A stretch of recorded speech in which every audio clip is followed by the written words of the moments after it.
ওই ডাইরেক্ট গাড়ি আছে না, ডাইরেক্ট গাড়ি লোকাল গাড়ি বানায়।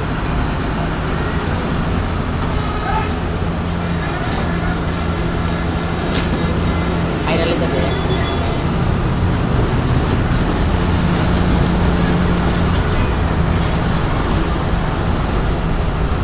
এই দেখা যায় এদের কোনো ব্যাপারই না, এর তো কোনো ব্যাপার নয় এটা। কোনো ব্যাপারই না, কোনো ব্যাপার না এর। কোনো ব্যাপারই না। আড়া দিন লাগলো খালি জ্বর তুলতে ওইটা। তাহলে কত সময় লাগলো খবর আছে নি?